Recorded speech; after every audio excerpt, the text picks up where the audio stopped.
하나님 말씀 요한복음 20장 19절까지 교독하시겠습니다.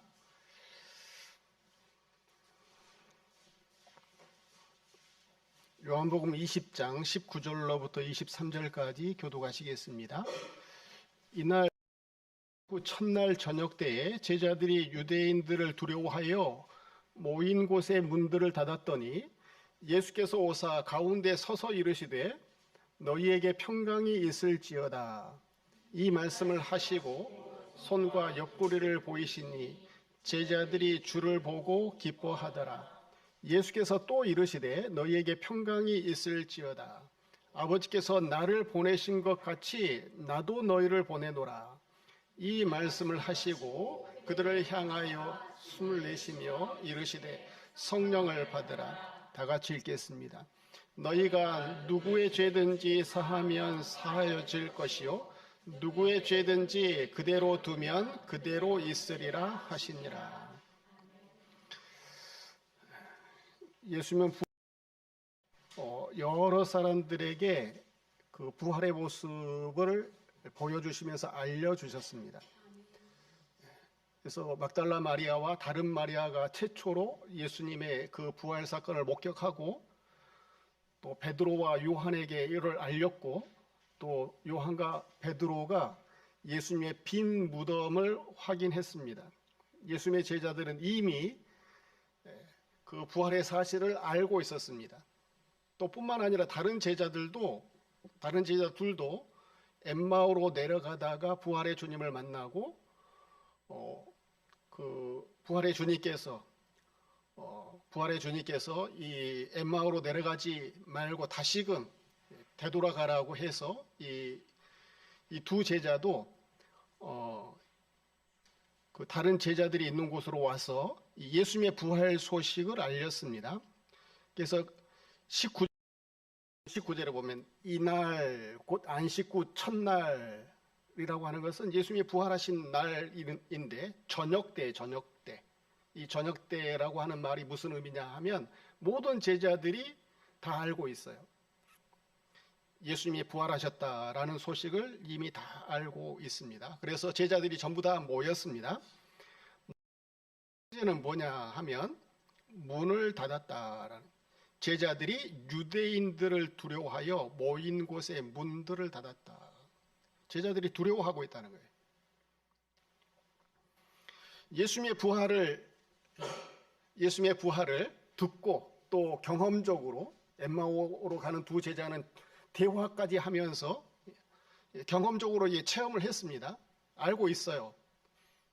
부활에 대한 그 지식을 알고 있습니다. 그런데 여전히 두려워하고 있다라는 겁니다.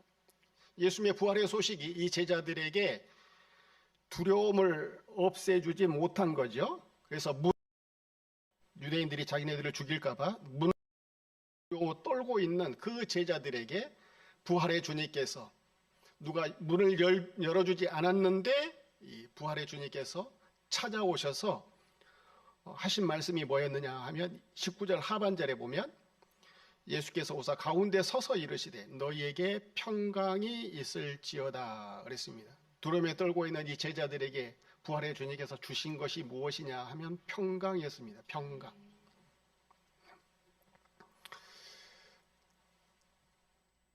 하나님께서 천지 만물을 지으시고 사람을 맨 나중에 지으셨는데 처음 지으심을 받은 이 사람 아담과 하와는 원래 두려움이 없었던 존재들입니다. 두려움이 없었어요. 부끄러움도 없었고 두려움도 없었고 죄도 없었고. 왜 그러느냐 하면은 하나님의 형상대로 지음을 받았거든요. 하나님의 형상대로 지음을 받은 이 사람에게는 이 두려움이 없었어요. 두려움이 있으면 하나님의 형상이 아닌 겁니다. 두려움이 이렇게 지음을 받았습니다. 그런데 이 타락한 이후로, 죄를 짓고 타락한 이후로 두려움이 온 거죠. 부끄러움을 알게 되고 죄가 생기게 된 것이죠. 하나님의 형상을 잃어버리니까 이제 두려움이 오게 된 겁니다. 두려움. 사람이 두려워하는 이유가 무엇이냐 하면은 하나님을 떠나면 이 두려워하게 되어져 있습니다. 사람이라고 하는 것은 모든 사람은 다 두려움이라고 하는 것이 있는데 두려워하는 이유가 하나님 없이 하기 때문에 그렇습니다. 하나님을 떠난 인간은 두려워할 수밖에 없는 그런 존재들입니다. 그래서 하나님이 없는 상태, 하나님의 형상을 잃어버린 상태, 이 상태를 가리켜서 성경은 무엇이라고 하느냐 하면 죽었다라고 이야기하는 겁니다. 그래서 이 죽은 사람, 하나님이 없는 상태, 하나님과 관계가 끊어진 상태, 죽은 사람이라고 해요. 성경은 그렇게 우리에게 기록을 하고 있습니다. 자, 모든 인간은 하나님을 떠난 죽음의 상태에 있기 때문에 두려워할 수밖에 없습니다. 두려움에서 자유로울 수 있는 사람은 한 사람도 없습니다. 자, 그런데 예수님께서 오늘 부활의 주님께서 제자들에게 찾아오셔서 주신 것이 무엇이냐 하면 두려움을 없애버린 평강을 주셨습니다. 구원받은 성도들은요, 하나님하고 연결되었어요. 하나님하고 연결되었어요. 하나님을 얻게 되어서 하나님의 형상을 되찾게 되었습니다. 그래서 하나님과 단절의 문제가 되었던 모든 죄, 또 부끄러움, 이 두려움 문제를 해결할 수 있는 사람들, 이것은 오직 예수 믿는 사람들만이, 하나님 자녀들만이, 구원받은 사람들만이 누리게 되는 하나님의 은혜입니다. 죽음의 문제가 해결되지 않으면 사람은 두려워하게 되어져 있는데 하나님은 예수 그리스도를 통해서 우리에게 이 두려움의 문제를 해결해 주셨습니다. 자, 그래서 오늘 본문에 보면 예수님께서 제자들에게, 부활하신 예수님께서 제자들에게 첫 번째 하신 말씀이 너희에게 평강이 있을지어다, 이렇게 얘기하시는 거예요. 창세기 3장에 보면은요,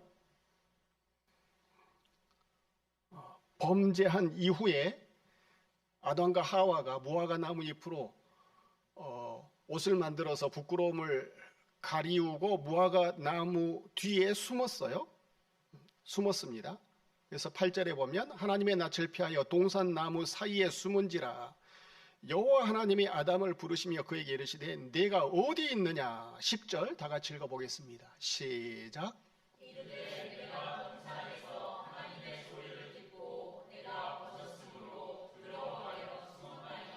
예, 내가 벗었으므로 두려워하여 숨었나이다. 아담과 하와는 무화과 나뭇잎으로 입었어요. 그런데 하나님 앞에 어떻게 얘기했느냐 하면 내가 벗었으므로 두려워하여 숨었나이다 그랬습니다. 이 범죄하기 이전에는 아담과 하와가 하나님 앞에 섰을 때 두려움이 없었습니다. 벗은 줄도 몰랐어요. 원래 두려움이 없었고 벗은 것으로 인해서 수치심도 느끼지 않았던 그런 존재들, 이게 원래 인간이에요. 하나님이 지으신 이 사람입니다. 근데 아담 이들이 옷을 만들어 입었습니다. 나뭇잎으로. 이게 자기가 만든 옷이죠. 자기가 만든 옷. 이걸 입었는데 하나님 앞에 하나님 앞에서는 내가 벗었으므로 두려워하여 숨었나이다. 내세울 수 없는 옷이죠. 그것으로 자기의 수치, 하나님 앞에 섰을 때 두려움을 해결할 수 없는 그런 옷이기 때문에 벗었으므로 이렇게 얘기하고 있는 겁니다. 사람이 만든 옷, 그거 입고는 두려움을 해결할 수가 없어요. 부끄러움을 해결할 수가 없습니다. 하나님의 형상, 하나님이 입혀주신 옷, 그것을 입어야만이 모든 두려움을 해결할 수가 있습니다. 부끄러움을 해결할 수가 있는 거예요. 그래서 하나님이 입혀주신 옷을 입는 상태, 하나님이 입혀주시는 옷이라고 하는 것은 그리스도의 옷이거든요. 그리스도의 옷을 입는 상태를 가리켜서 성경은 의라고 하는 겁니다. 짜다크라고 하는 말, 이 의라고 하는 말인데, 예수님의 옷을 입었다. 이게 의예요, 의. 그래서 요한계시록은 이 예수님의 옷을 입었다라는 말을 흰 옷을 입었다 이렇게 기록을 하고 있습니다. 자기 옷을 입어가지고는 두려움을 해결하지 못합니다. 두려움을 해결하지 못해요. 자, 요한계시록 21장에 보면은요, 8절에 둘째 사망에 들어가는 사람들을 쭉 열거를 해놨습니다. 자, 한번 읽어보겠습니다. 시작.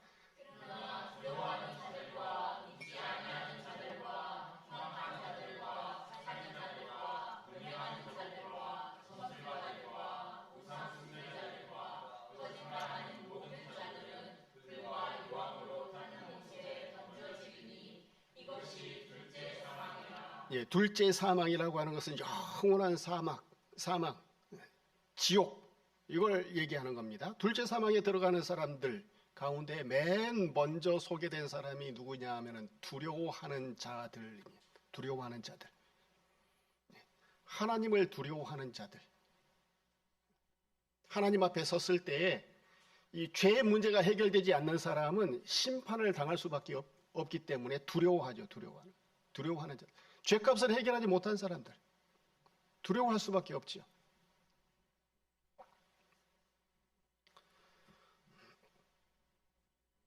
사망에 대한 두려움, 하나님과 단절되어서 하나님 앞에 섰을 때 화평 관계가 아니라 또 친한 관계가 아니라 이 심판받을 수밖에 없는 심판받을 수밖에 없는 그런 관계.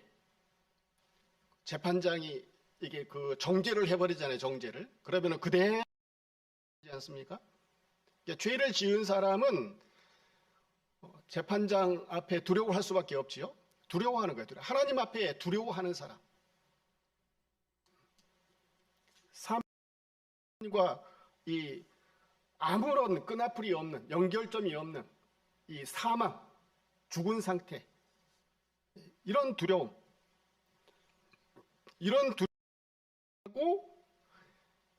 하나님 앞에 당면이 있는 상태, 이 상태를 가리켜서 평강이라고 하는 겁니다. 우리 상준이하고 채윤이는 엄마 아빠를 보면은 두려워하지 않지요? 그죠? 엄마 앞에 가면은 편안하다며, 편안하다. 그런데 뭐 예를 들어서 잘못을 했어. 불순종을 해서 잘못을 했어. 그러면은 편안하지 않잖아요. 편안하지 않는 상태. 이 상태를 두려워하는 그런 상태인 거죠. 근데 하나님 앞에 섰을 때 아무런 어떤 죄값을 하나님이 묻지 아니하시고 아들로서 있는 은혜를 베풀 수 있는 상태, 이 상태를 가리켜서 성경은 평강이라고 하는 겁니다. 자, 그래서 요한일서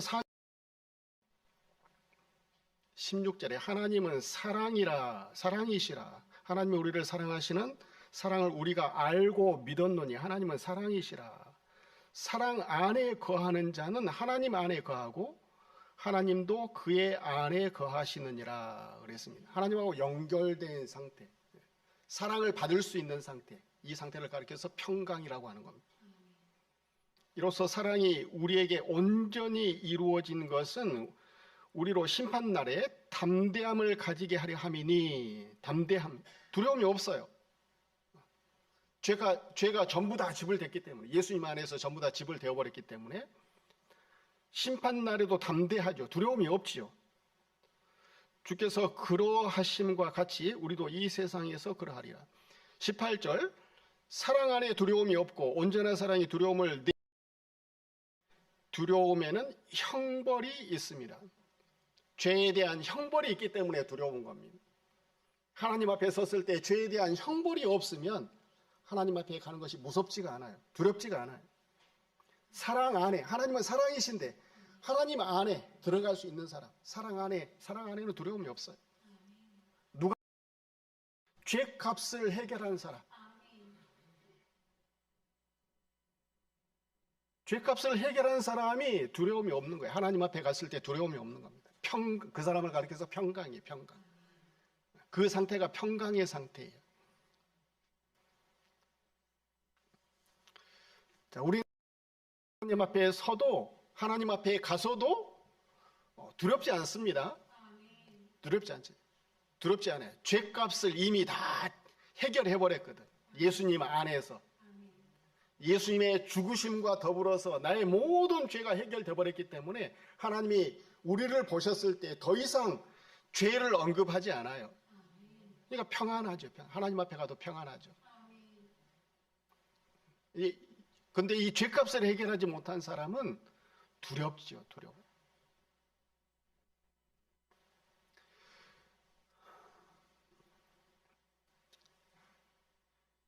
자, 20절 읽어보도록 하겠습니다. 본문 20절 시작. 이 말씀을 하시고 성과 역을 보이시니 제자들이 주를 보고 기뻐하더라. 예, 너희에게 평강이 있을지어다. 이 말씀을 하시고 손과 옆구리를 보이시니 제자들이 주를 보고 기뻐하더라. 그랬습니다. 평강이 있을지어다 하시며 보여주신 것이 뭐예요? 예수님이 뭘 보여줬어요? 손과 옆구리. 그러니까 제자들이 보니까 그 예수님의 손, 예수님의 옆구리는 어떤 옆구리였습니까? 못 박힌 손, 찔리신 옆구리였습니다. 십자가에 처형을 당하신 흔적, 십자가의 그 대속의 죽음을 보여준 거예요. 지금 너에게 평강이 있을지어다 하면서 보여주신 거, 그게 뭐냐면 십자가 죽음이에요. 이 하나님 자녀들이 예수님의 평거가 무엇이냐 하면 예수님이 대신 죽어주셨기 때문에 그렇습니다. 죄값을 다 해결해 줘 버렸어요. 우리가 받아야 되는데, 우리가 그 죄값을 받아야 되는데, 우리가 받아야 할 모든 죄값을 내가 다 받아줬어. 내가 대신 죽어줬다. 너희에게 그 하나님 앞에 섰을 때 하나님의 진노가 이제 너희에게 평강이 있을지어다. 평강은 하나님이 진노하시지 않는 상태. 이게 평강이에요. 하나님의 진노는, 우리가 받아야 할 하나님의 진노는 누가 대신 다 받아줘 버렸어요? 예수님이 대신 다 받아줘 버렸다고요. 그래서 예수님이 그걸 믿는 사람들에게 너희에게 평강이 있을지어다. 평강을 줘버리는 겁니다. 우리는 평강을 받은 사람들이. 그래서 하나님 자녀들은, 구원받은 하나님 백성들은 예수님의 십자가 때문에 평강을 누리면서 사는 사람들.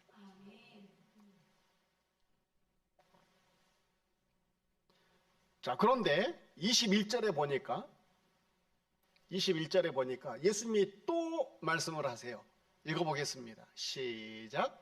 예수께서 또 이르시되 너희에게 평강이 있을지어다. 아버지께서 나를 보내신 것 같이 나도 너희를 보내노라. 예, 예수님께서 또 너희에게 평강이 있을지어다. 두 번째 제자들에게 말씀을 하십니다.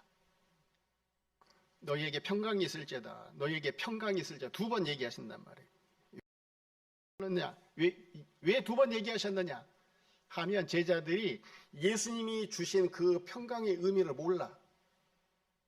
그래서 예수님이 주신 평강의 의미를 다시 깨닫게 해주시는 겁니다.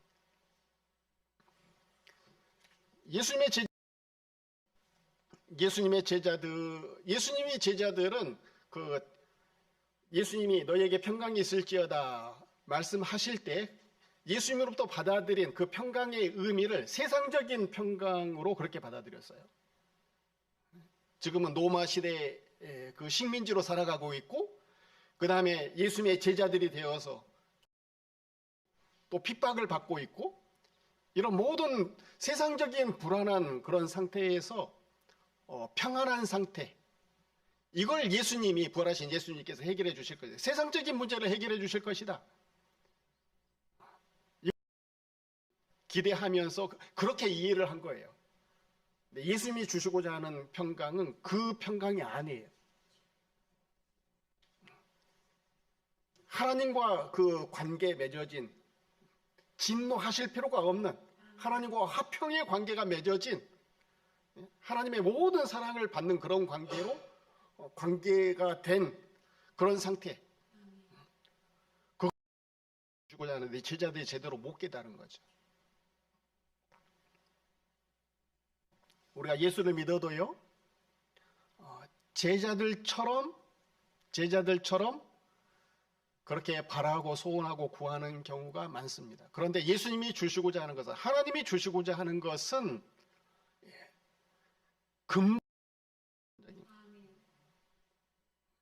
이 세상에서의 평안, 이 세상의 어떤 환경,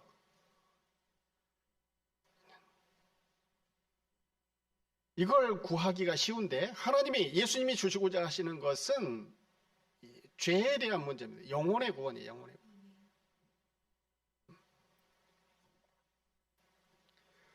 자, 보면은요, 예레미야가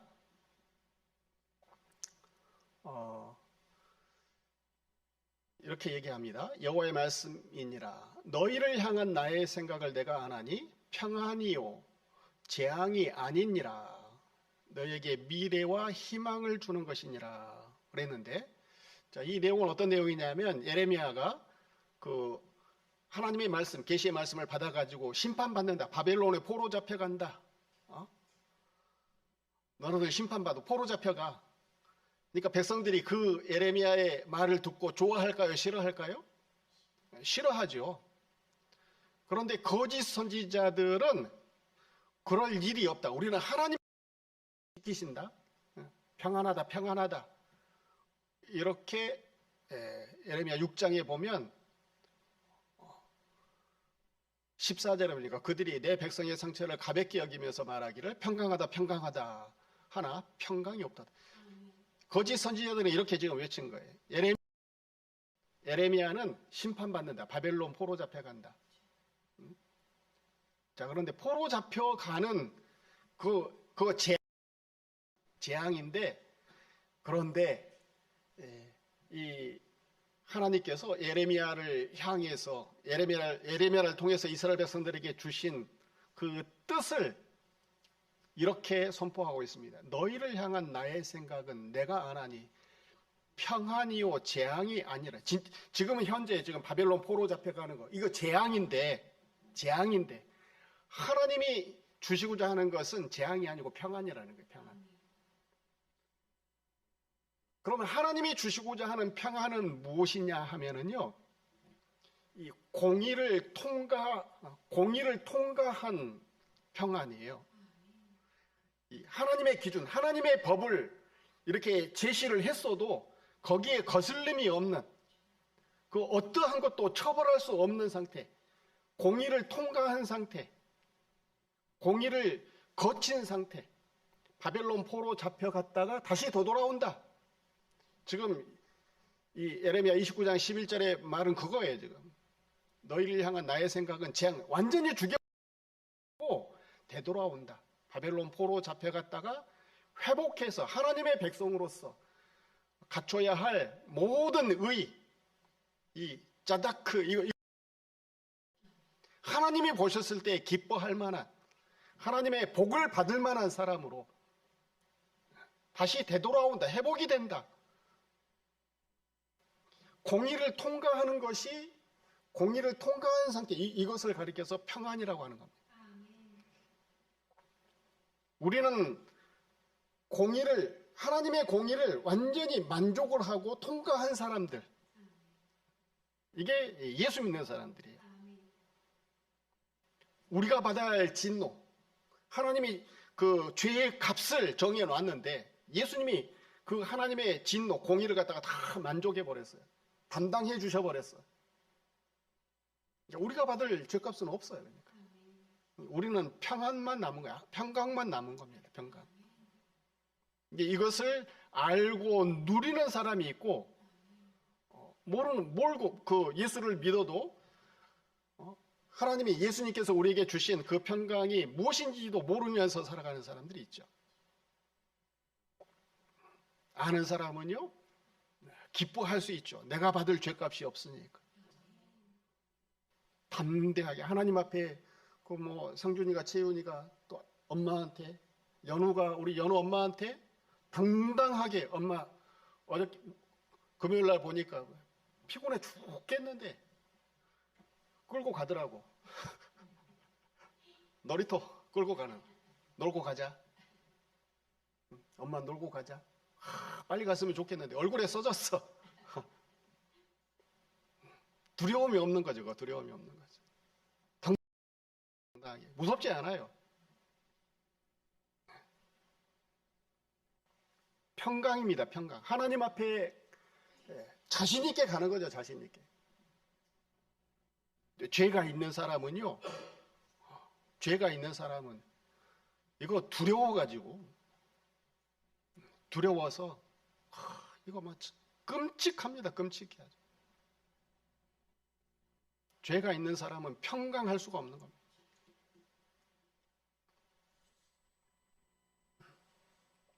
하나님이 우리에게 주신 선물, 구원의 선물 가운데 이 세상에서 누리게 하신 것, 평강이에요.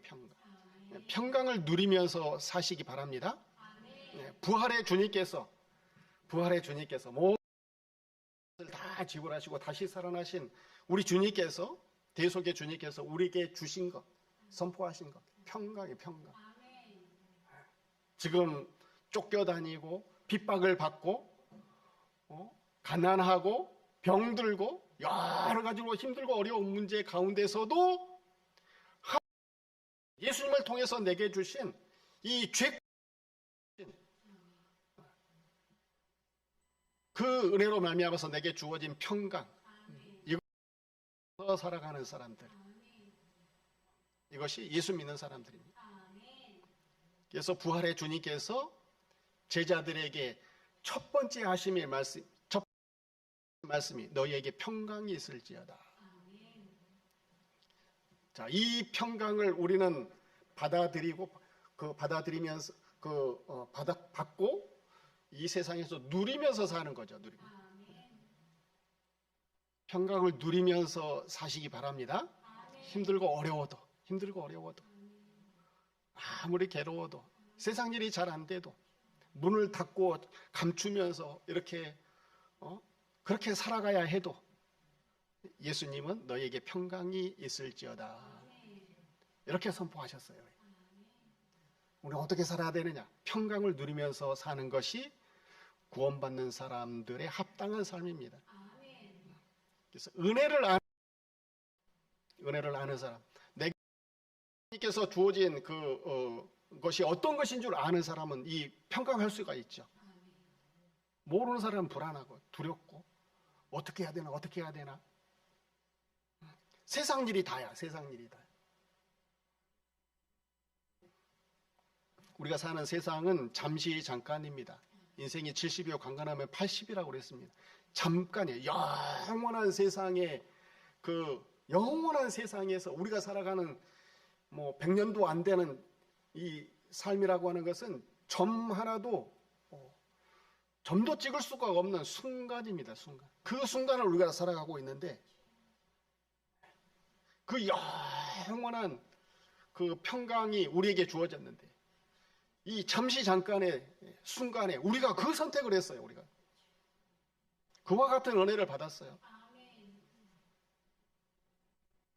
요즘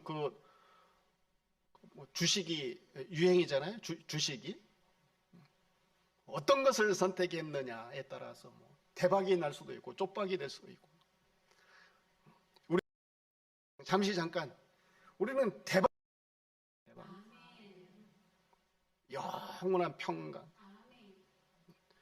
우리가 잘해서가 아니고 의를 행해서가 아니고 거저 그냥 예수님이 그냥 사랑해서.